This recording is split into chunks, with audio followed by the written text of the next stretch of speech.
యెషయా గ్రంథములో ఒకవేళ చంటి బిడ్డను తన తల్లి మర్చిపోవచ్చు కానీ నేను నిన్ను మరువు అని అంటాడు. మరి అలాంటి దేవుడిగా ఉన్నాడు ఈయన. ఆయన రాత్రి పగలు కునుకక నిద్రపోక కాపాడే దేవుడు ఉన్నాడు. అలాగే ఆదరించే దేవుడు, ఆదుకునే దేవుడు మన దేవుడు. కనుక అట్టి దేవుడు నమ్మిన మనము ఇంకా అధైర్యపడవచ్చా, పడకూడదా? దేవునికి స్తోత్రం. నిజముగా నిశ్చయముగా ఆయన నమ్మకమైన దేవుడు, ఆయన మారని దేవుడు, ఆదరించే దేవుడు. ఆయన అంటున్న మాట అదే. కనుక దైవజనమ, దేవుని బిడ్డలారా, మనం చదివితే 4 నుంచి ఒకసారి చదివి, దేవుడు మమ్ములను ఏ ఆదరణతో, దేవుడు మమ్మును ఏ ఆదరణతో ఆదరించుచున్నాడో ఆ ఆదరణతో ఎట్టి శ్రమలలో ఉన్న వారినైనను ఆదరించుటకు శక్తి గలవారు మగునట్లు ఆయన మా శ్రమ అంతటిలో అవును మిమ్మలను ఆదరించుచున్నాడు. ఈ శ్రమ అంతటిలో అసలు నిజంగా ఇది దేవుని స్తోత్రం. అది అనుభవిస్తే తెలుస్తుందయ్యా, మీకేం తెలుస్తుంది అంటారా? నిజంగా మీకు నాకు తెలుసు దేవుని యొక్క ఎడబాటు మనలో వెళ్ళినప్పుడు. అయినా దేవుడు ఆ గుండె కోత ఆయనకు మనకంటే ఎక్కువ తెలుసు. దేవునికి స్తోత్రం. దేవుడు నామానికి మహిమ కలుగును గాక. ఆయన భూమి మీదకి వచ్చినప్పుడు 2 సార్లు ఏడ్చాడు. భూమి మీదకి వచ్చినాక 2 సార్లు కోపడ్డాడు. దేవునికి స్తోత్రం. 2 సార్లు ఏడ్చాడు, కన్నీరు పెట్టాడు. ఏ సందర్భంలో? లాజరు దగ్గర. ఎందుకు? ఆ చెల్లి అక్క ఇద్దరు ఏడ్చి ఆయన గుండె కోత, గుండెకి బాధ నొప్పి కలిగించిన ఆయన మనసులో నొచ్చుకొని ఏడ్చాడు. అయ్యో, ఆయనకు తెలుసు ఆయన బ్రతికే ఉన్నాడు, నా దగ్గరే ఉంది ఆయన ఆత్మ, ఆయన తెలుసు, నేను బ్రతికించగలను ఆయనకు తెలుసు. కానీ వాళ్ళు ఏడుస్తుంటే తట్టుకోలేక ఏం చేశాడు? ఆయన ఏడ్చాడు, ఆయన ఓదార్చాడు, ఆయన ధైర్యపరిచాడు. దేవునికి స్తోత్రం. Praise the Lord. కనుక మన దేవుడు మన తల్లిదండ్రుల కంటే నిత్యము ఉండే దేవుడు, రాత్రి పగలు ఉండే దేవుడు. నువ్వు కోరుకున్నా నిత్యముగా ఆదరించే దేవుడు ఉన్నాడు. నువ్వు కూడా దేవుని ఆ రీతిగా నమ్ము, విశ్వసించు, భయపడొద్దు, అధైర్యం చెందవద్దు. దేవుడు తన కృపను బట్టి తల్లికి 75 దాదాపుగా ఇంచుమించు సంవత్సరములు ఇచ్చాడు. అధిక సంవత్సరములు అనుగ్రహించబడింది. ఆ మోషే గారు చెప్పింది 70, అధిక బలం ఉన్న 80 సంవత్సరాలు. దేవునికి స్తోత్రం. 80 దగ్గరకు వచ్చింది. అంటే దేవుడు చెప్పిన సమయం ఆసన్నమైంది, దేవుడు పిలిచిన సమయం ఆసన్నమైంది. అందుకోసం మన ధైర్యం చెడిపోకూడదు, విశ్వాసం చెడిపోకూడదు. దేవునిలో ఉంది. నేను అదే ధైర్యపడతాను. ఎక్కడ ఎవరు ఏదన్నా ఇట్లా జరిగింది యాక్సిడెంట్ అంటే ముందు ఒకటి అడుగుతారు. ఏమడుగుతారు చెప్పండి? దేవుడు నమ్మారా? రక్షణ పొందారా? బాప్తిసం తీసుకున్నారా? దేవుడు బిడ్డగా జీవిస్తున్నారా? అయితే పర్వాలేదు. ఎప్పుడో ఒక దినం ఉంటుంది, ఆ దినము ఇదే జరుగుద్ది. ఇప్పుడు జరిగింది అది. ఆ వ్యక్తి ఇప్పుడు తన తండ్రితో ఉన్నాడు, దేవునితో ఉన్నాడు. సంతోషం. అది కానుకుండా, అది జరగకుండా చనిపోతున్న బాధ కదా. ధనవంతుడు వెళ్ళి ఏడుస్తున్నాడు, ఆ పాతాళం ఏడుస్తున్నాడు. అయ్యో, నాకు భూమి మీద ఉన్నప్పుడు తెలియలేదే ఈ సంగతి అంతా, ఎంత గర్వించాను, ఎంత వ్యతిరేకంగా ప్రవర్తించానే, అయ్యో అని ఏడుస్తా. నాకు ఇంకా 5 సహోదరులు ఉన్నారు, వారు ఈ యాతన పడకుండా ఉండటానికి నువ్వు తప్పకుండా లాజరును కిందకు పంపించని చెప్పి గట్టిగా ఏడ్చి చెప్పాడు. అయ్యా, కుదరదు అది. అక్కడ ఉన్న వాళ్ళ మాట విని వాళ్ళు రక్షణ బాప్తిసం పొందితే ఇదిగో నీ దగ్గర ఉండరు, నా దగ్గర ఉంటాడని అబ్రహాము చెప్పాడు. అది ఖచ్చితంగా జరిగినటువంటి సంఘటన, ఉపమానం కాదు. అది మోషే గారి టైంలో జరిగింది. లాజరు గారు ఆ టైంలో ఉన్నారు. దేవుని స్తోత్రం. అన్నాడు కదా అబ్రహాము, మోషేయు ప్రవక్తలు ఉన్నారు, వాళ్ళు చెప్తారులే, లాజరు అలా వస్తారు అంటే దాని అర్థం ఆ టైంలో గురించి. లాజరు ఆ టైంలో చనిపోయాడు, ఆ గురించి. ధనవంతుడు ఆ టైంలో ఉన్నాడు. అర్థం. దేవుడు ఉపమానాలు కవుల్లాగా కల్పించుకొని చెప్పాడు. దేవుని స్తోత్రం. కనుక దైవజనం, మా దేవుని బిడ్డలారా, నిశ్చయముగా మనకు సంతోషం. నేను నిజంగా అక్కడ శారీరకంగా లేదు కానీ ఆత్మీయంగా దేవుడు తనలో ఉంచారు. వాళ్ళు కూడా ఆత్మీయంగా చూస్తే నా తల్లి విశ్రాంతి పొందుతుంది.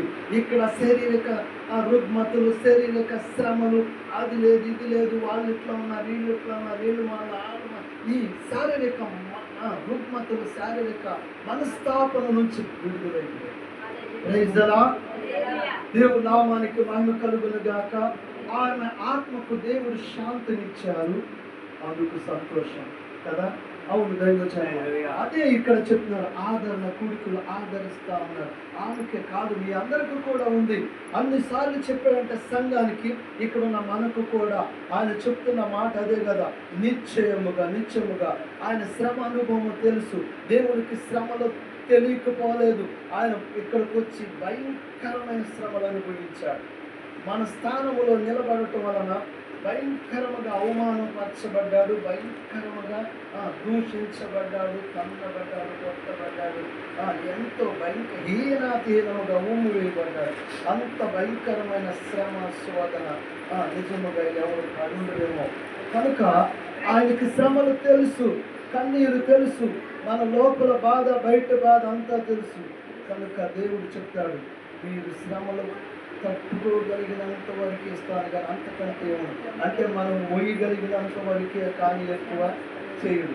దేవుడికి స్తోత్రము. కనుక దైవజనమ దేవుడులరా, క్రీస్తు యొక్క శ్రమలు మా దేహములను ఏమంటాడు 5వ వచనములో, క్రీస్తు యొక్క శ్రమలు మా యందు ఎలాగో విస్తరించుచున్నావో అలాగే క్రీస్తు ద్వారా క్రీస్తు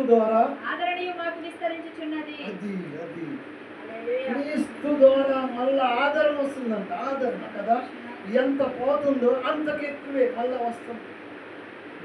దేవుడు కలుగు చేస్తున్నాడు. మొదటే చెప్పాను, అమ్మా నా సెలవు అయింది, ఇంకొక నా స్థానంలో వస్తున్నారని ఆమె ప్రవచనం చెప్పిన మాట గుర్తొచ్చింది. అవునా, తల్లి చెప్పిందంట ఖచ్చితంగా, అమ్మా ఏంటి పోలంతో మాట్లాడుతుంది, నేను వెళ్తున్నాను, నా స్థానంలో వస్తున్నాను. దేవునికి మహిమ కలుగును గాక. కనుక దేవుడు ఎంత శ్రమలో ఉన్నారు అంత శ్రమలు ఏం చేస్తున్నాడు అంటున్నాడు 5వ వచనంలో, క్రీస్తు యొక్క శ్రమలో మా దేహంలో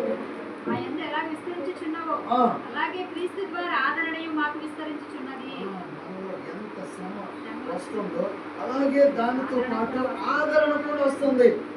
మనం గమనించాలి, ఆదరణ వస్తుంది, సాధ తీర్చబడుతున్నాం, ఆరోగ్యముతో నింపబడతాం. నిశ్చయముగా ఖచ్చితంగా మీరు నమ్మాలి, ఈ దేవుని మాటలు మనిషి యొక్క మాటలు కాదు.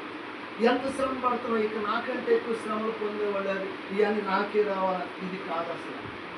దాని ద్వారా ఇంకా ఎక్కువ ఆదరణ, ఇంకా ఎక్కువ ఆత్మీయత, దేవునితో కలిసి కొనసాగే స్థితి వస్తుంది, వచ్చిందని చెప్తున్నాను. Praise the Lord. హల్లెలూయా. ఇది నిజమా ఏదో చెప్తున్నాను, నమ్మితే నిజం. కొందరు నమ్మరు, ఏదో చెప్తారు ఇవన్నీ అంటారు తప్ప నిజంగా నమ్మరు. అందుకే నిజంగా కాదు చూడండి, నిజంగా ఆత్మీయత రాకపోలేదు. దేవుని మాట ఉన్నది ఉన్నట్టుగా మనం విన్నది విన్నట్టుగా నమ్మాలి, విశ్వసించాలి. తప్పకుండా దేవుడు కార్యం చేస్తాడు, అది కార్యరూపం దాచు, ఆ మాట రూపం దాచు. మనకి శ్రమ ఉందా, దేవుడి స్తోత్రం, దానిలో ఇంకా అత్యధికమైనటువంటి సంతోషములు దేవుడు ఇవ్వగలుగుతాడు. ఇబ్బంది వచ్చిందా, నష్టం వచ్చిందా, దేవుని స్తోత్రం, దాంట్లో డబుల్ కదా, డబుల్ కాదు ఇంకెక్కువైనది. దేవుని నామానికి మహిమ కలుగును గాక.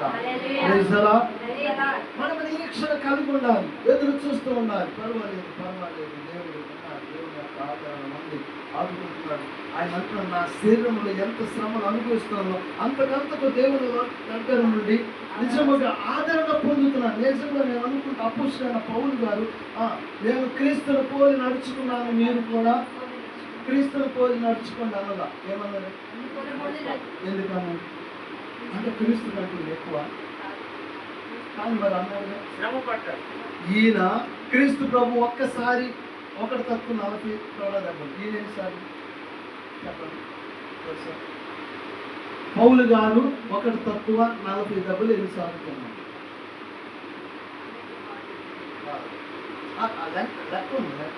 కొన్ని రాసిన పత్రికలో ఉంటుంది, మీరు చదువుకోండి, నేను చెప్తారా. 5 సార్లు తిన్నాడు, 5 సార్లు. 1 తక్కువ 40, 5 సార్లు, 5 సార్లు 20, 20లో 5 తీసేస్తే 195 త్వరగా దెబ్బలు తిన్నాడు. నేను వచ్చి చెప్పట్లా, బైబిల్ చెప్తాను ఉంది, కోరిక రాసిన పత్రికలో 1 తక్కువ 40 దెబ్బలు 5 సార్లు తిన్నాడు, అంటే 195 దెబ్బలు. ఒళ్ళంతా ఓనం అయిపోతుందిగా. అంత మాత్రమే కాదు, ఒకసారి బెత్తములతో కొట్టబడ్డాడు. ఒకసారి కాదు, ముమ్మారాన్ని బెత్తములతో కొట్టబడ్డాడు. ఆ బెత్తంతో కొడితే 3 అంగుళాలు పైకి లేచిందంట. ఆ బెత్తంతో కొడితే బట్టలు ఇప్పి కొడతారు, బట్టల మీద కాదు, బట్టలు ఇప్పి కొడితే ఆ దెబ్బకి వాత తేలి 3 అంగుళాలు పైకి లేచింది. ఎంత శ్రమ, రక్తం కాదు, అలా కాకుండా ఒకసారి రాళ్ళతో కొట్టారు. అంటే పాపం చేసిన వ్యక్తిని ఇశ్రాయేలు చట్టం ఏంటంటే ఊరికి బయటికి తీసుకెళ్ళి అందరూ కలిసి ఒక పాపిగా పరిగణించి రాళ్ళు వేసి కొడతారు, చచ్చిపోయేవారు. అలాగే ఈయన దైవ దూషణ చేస్తున్నాడు, దేవునికి వ్యతిరేకంగా సువార్త ప్రకటిస్తున్నాడు, యేసుక్రీస్తు దేవుడు అని చెప్తున్నాడని చెప్పి వాళ్ళు దేవుని సువార్త ప్రకటించినందుకు ఊరు బయటికి తీసుకెళ్ళి రాళ్ళతో కొట్టేస్తారు. ఎక్కడ బయట కొట్టేస్తారు. ఇక చచ్చిపోయాడని చెప్పి కాళ్ళు కట్టి ఊరికి చివరి బ్లీడ్ చేసి వదిలేశారు.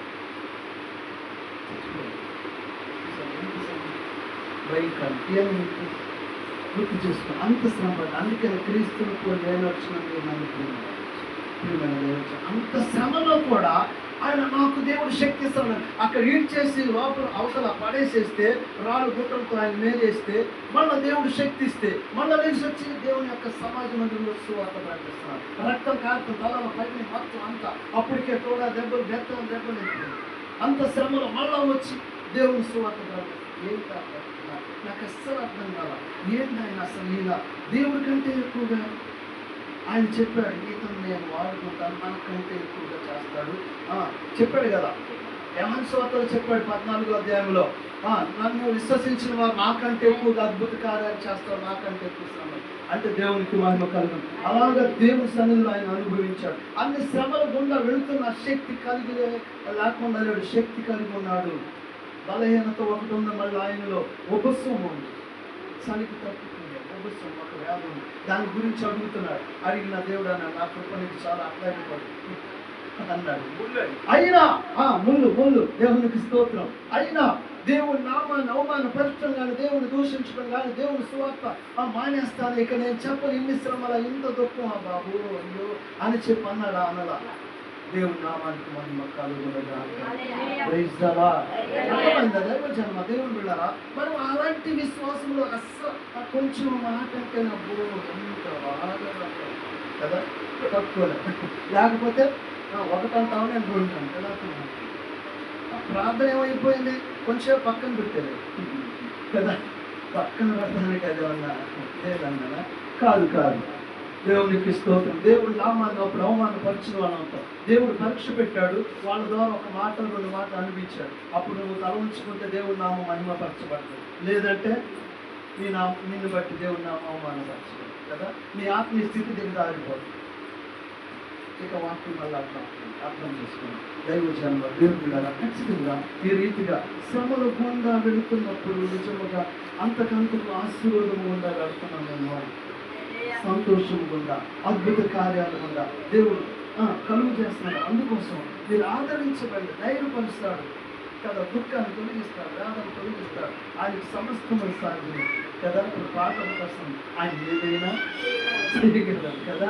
ఆయన నిజంగా సృష్టిలో ఏమీ లేకుండా ఒక మాట సెలవిస్తే సృష్టి తయారు కలుగులుగా. అంటే దేవుని స్తోత్రం. మీ హృదయంలో ఉన్న వేదన తొలగిపోవునుగాక. ఆమేన్. మీ దుఃఖ దినాలు సమాప్తమగునుగాక. ఆమేన్. మీకు సంతోషం శీఘ్రముగా వచ్చునుగాక.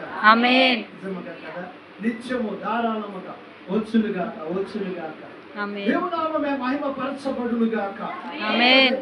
దేవుని బిడ్డలారా, దేవుడు చెప్తున్న సత్యం అదే. ఆయన అంతగా శ్రమలు పడుతున్నప్పటికీ కూడా దేవుడు విడిచిపెట్టాల.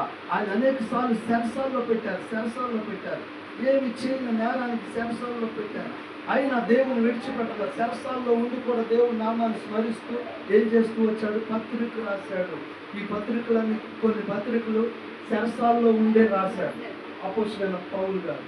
ప్రజలా మనమైతే కదా, రోమి శరసాల్లో పెట్టారు, యూదులు శరసాల్లో పెట్టారు. తన జీవితం అంతా దేవునికి అంకితం చేసుకున్నాడు. ఎక్కడన్నా పెట్టుకోండి, నేను దేవునితోనే ఉంటాను కదా. ఆయన పత్రికలు ఎక్కువ రాశాడు. శిష్యుల కంటే ఎక్కువగా ప్రయాసపడినటువంటి వ్యక్తి ఆయన ప్రైజ్ ది లార్డ్. అట్టి విశ్వాసమే మనకు కూడా కలుగును గాక. ఆమేన్. నమ్మకం కలుగును గాక. ఆమేన్. నిరీక్షణ కలుగును గాక. ఆమేన్. అట్టి ఆదరణతో ఆదరించబడుదుము గాక.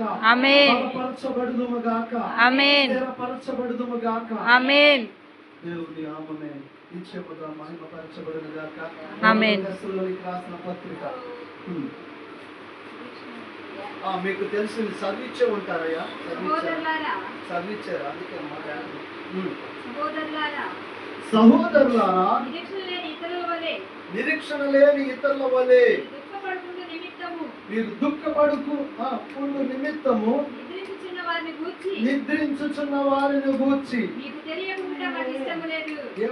ఏమంటున్నాడు అపోస్తలుడైన పౌలు గారు తెస్సలోనికీయులకు రాస్తూ, ఇక్కడ చాలా మంది శ్రమలు పడుతూ దుఃఖపడుతూ ఉన్నారు. కొంతమంది చనిపోయి ఉన్నారు. ఆ చనిపోయిన వారి గురించి వీళ్ళు దుఃఖపడుతున్నారు, వేదన చెందుతున్నారు. ఈ తెస్సలోనిక సంఘం వేదన పడుతున్నారు. అయ్యో మాలోని చెప్పులు వెళ్ళిపోయారు అని చెప్పి ఈ సంఘము ఎంతో దుఃఖము వేదన సలుపుతున్నప్పుడు అపోస్తలుడైన పౌలు పరిశుద్ధాత్మ దేవుని చేత నింపబడి వాళ్ళని పిలుస్తూ చెప్తున్నాడు, సహోదరులారా నిరీక్షణ లేని ఇతరుల వలె మీరు దుఃఖపడుకుండు నిమిత్తము ఏమంటాడు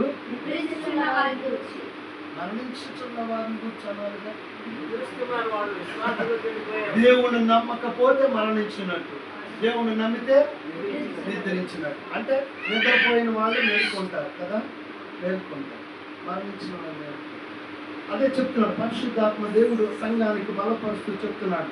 చాలా మంది శ్రమల గుండా వెళుతూ ఈ యొక్క జీవిత యాత్రను ముగించుకుంటూ ఉంటే మిగిలిన సంఘం రోధిస్తూ వేదన చెందుతూ దుఃఖపడుతూ ఉంటున్నప్పుడు పరిశుద్ధాత్మ దేవుడు వాళ్ళ ధైర్యపరుస్తూ వాళ్ళని ఆదరిస్తూ మాట్లాడుతున్న మాటలే.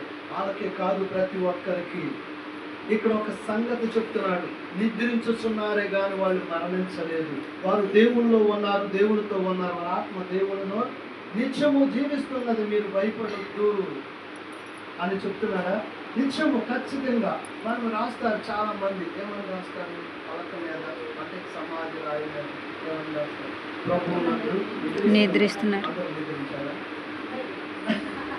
అందరూ రాసేస్తారు. ఉంది కదా ప్రకటన గ్రంథంలో ఎక్కడ 14-13లోనే ఉంటుంది. ప్రభువునందు నిద్రించిన వారు ధన్యులు అంటారు. తాగుతూ నిద్రించారు ఆయన కూడా రాశారు. నిద్రించారు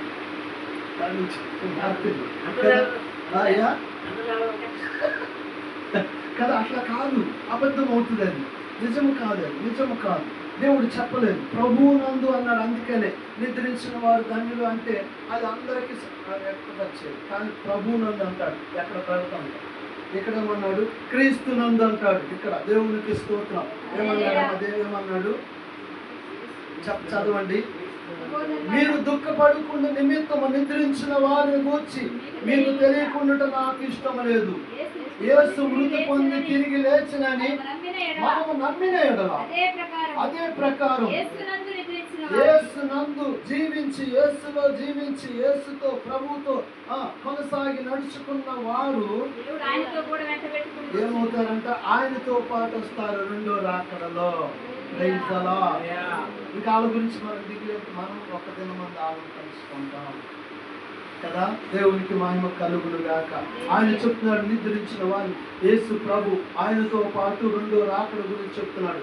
అదే ప్రకారము యేసునందు నిద్రించిన వారిని దేవుడు ఆయనతో కూడా వెంట పెట్టుకొని వచ్చును.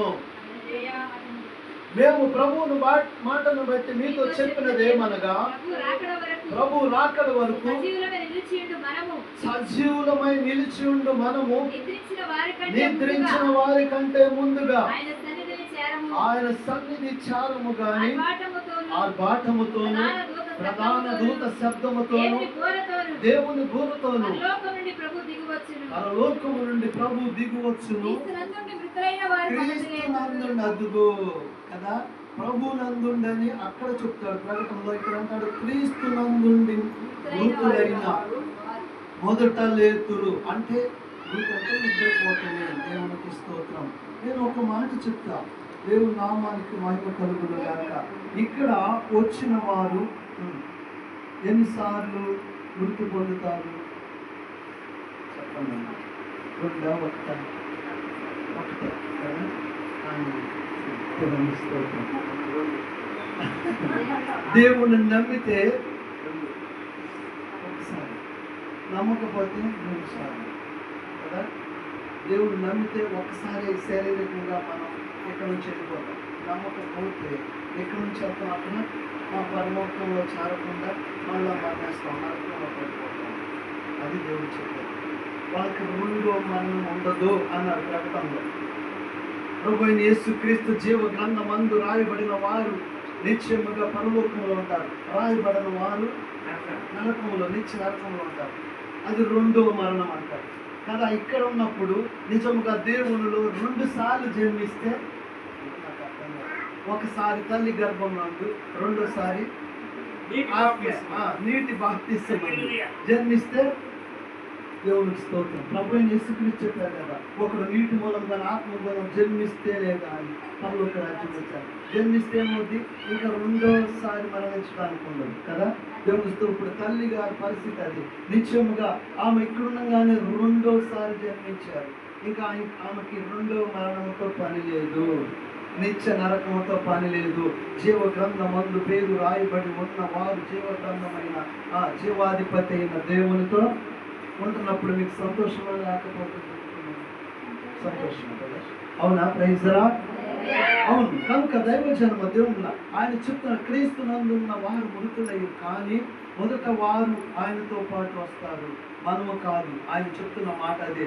పరలోకము నుండి ప్రభు దిగువచ్చును, క్రీస్తులో నుండి క్రీస్తు నందుండి మృతులైన వారు మొదట లేతురు, ఆ మీదట సజీవమై నిలిచి ఉండు మనము వారితో కూడా ఏకమై ప్రభువును ఎదుర్కొనుటకు ఆకాశ మండలములకు మేఘముల మీద కొనిపోబడదుము. కాగా మనము సదాకాలము ప్రభువుతో కూడా ఉందుము. కాబట్టి ఈ మాటల చేత అది ఆదరణ. దేవుడు నా తల్లిని ఆయనతో ఉంచాడు, ఆయనతో పాటు తీసుకొస్తాడు. ఆదరించుకోవాలన్నమాట ఒకరినొకరు. నా తల్లి ఇప్పుడు ఎక్కడుంది? పరదేశంలో. పరదేశంలో దేవుడు చెప్పాడు, నేడు నీవు నాతో కూడా పరదేశంలో ఉండు. పరదేశంలో ఆయన వచ్చినప్పుడు అక్కడి నుంచి ఆయన ఆ మాటతో మనం ఒకరినొకరు అర్థం చేసుకొని ఆదరించుకుంటూ ధైర్యంగా ఉన్నాం. Praise the Lord. అర్థమైందా? ఒకరినొకరు ఈ మాటల చేత ఒకరికొకరు దుఃఖపడండి అన్నాడా? బాగా సీకృతంతం కలిగి ఉంటాం అన్నాడా? ఆదరించుకోండి, ధైర్యపరచుకోండి కదా. వచ్చిన వాళ్ళందరూ పేషెంట్ దగ్గరికి అట్లా అమ్మో నీకు ఇలా అయిందే, అలా అనుకోలేదే, ఇది తగ్గుద్ది వాళ్ళని ఇంకా దిగజారు చేస్తూ ఉంటారు. నేను అందుకని పేషెంట్ మీరు ఎవరిని రానివ్వకుండా ప్రార్థన చేస్తాను, అమ్మ నీకేం కాదు, దేవుడు స్వస్థపరుస్తాడు, ధైర్యం ముందు ఏం కాదని చెప్పేస్తారు.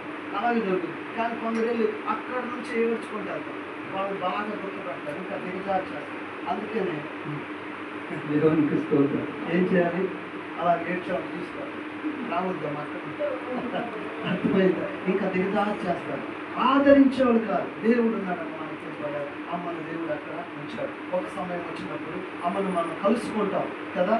దేవునికి స్తోత్రం. ఆదరించుకునే స్థితి కలిగి ఉండాలి. ధైర్యం అదే దేవుడు మనకి ఇచ్చింది, అదే ఆదరణ. ఆదరించబడతాం. దుఃఖం ఉందా దానిలో ఆదరించబడతాం, వేదన ఉందా దానిలో ఆదరించబడతాం, అంతకంత శ్రమలు వచ్చినా దానిలో ఇంకా బలము పొందుకుంటాం.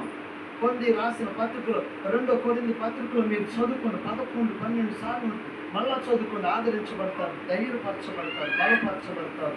ఇక్కడ ఈ నిరీక్షణ చెప్తున్నాడు. నిరీక్షణ లేదు ఎవరికి? దేవుడు నమ్మని ప్రజలకు నిరీక్షణ లేదు. మనకి ఒక నిరీక్షణ ఉంది. ఒక నిరీక్షణ ఉంది. ఏంటి? మనము దేవునితో ఉంటాము ఖచ్చితంగా. అది మన ఈ లోకము మనది కాదు, దేవుడితో ఉండేదే మన లోకము. లేక అదే మన పౌరు స్థితి అక్కడే ఉందని ఒక నిరీక్షణ, ఒక హోప్ కలిగి ఉన్నాం. కనుక ఆ ధైర్యముతో నిత్యముగా ధైర్యపరచబడదాం, సంతోషముగా ఆనందముతో. నిజముగా అది కలిగిస్తాడు దేవుడు. కలిగి తీరును గాక. ఆమేన్. ఆమేన్. సంతోషముతో నింపబడును గాక. ఆమేన్. ఈ గృహం అంతా, గృహములో ఉన్నవారు, కుటుంబ సభ్యులు అందరూ కూడా ఆదరించబడుదురు గాక. ఆమేన్. ధైర్యపరచబడుదురు గాక. ఆమేన్. నెమ్మదితో నింపబడుదురు గాక. ఆమేన్. సంతోషముతో నింపబడుదురు గాక. ఆమేన్. శ్రమల నుంచి విడుదల పొంది నిత్య ఆనందముతో, ఆనంద తైలముతో నింపబడుదురు గాక. ఆమేన్. ఆమేన్. దేవుడి మాటలు దీవించును గాక. ఆమేన్. ఆమేన్.